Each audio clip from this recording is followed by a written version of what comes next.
7 barangay na malapit sa Pantal Sinucalan River sa Dagupan City ang mahigpit na pinabantayan dahil sa posibilidad ng pagbaha tuwing malakas ang ulan.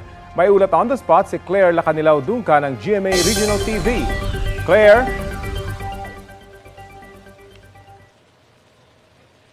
Yes, Connie, Rafi, patuloy na nararanasan ang pagbugso-bugsong ulan na dito sa Dagupan City maging sa Pangasinan na dulot nga ng habagat. Kaya inalerto ng mga residente sa posibleng pagtaas ng antas ng tubig sa ilog na nagdudulot ng pagbaha.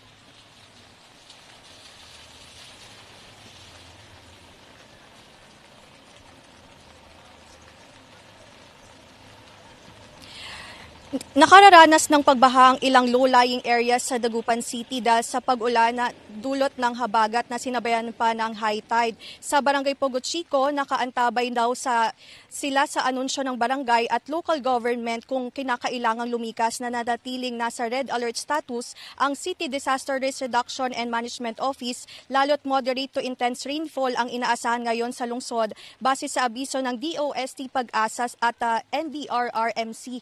Maigpit na binabantayan ng CDRRMO ang 7 barangay na malapit sa Pantal Sinucalan River na unang binabaha kapag malakas ang ulan. Sa latest monitoring ng CDRRMO, nasa below normal level ang antas ng ngayon ng Pantal Sinucalan River na nasa 4.5 meters above sea level kumpara sa 7 meters above sea level na critical level ng ilog.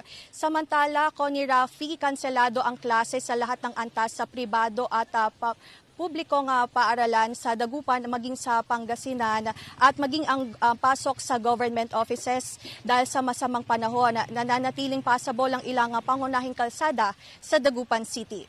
Connie, Rafi. Maraming salamat, Claire Lacanilaw Dungca ng GMA Regional TV. Kapuso, alamin ang maiinit na balita. Bisitahin at mag-subscribe sa GMA Integrated News sa YouTube. Sa mga kapuso abroad, samahan nyo kami sa GMA Pinoy TV at sa www.gmanews.tv.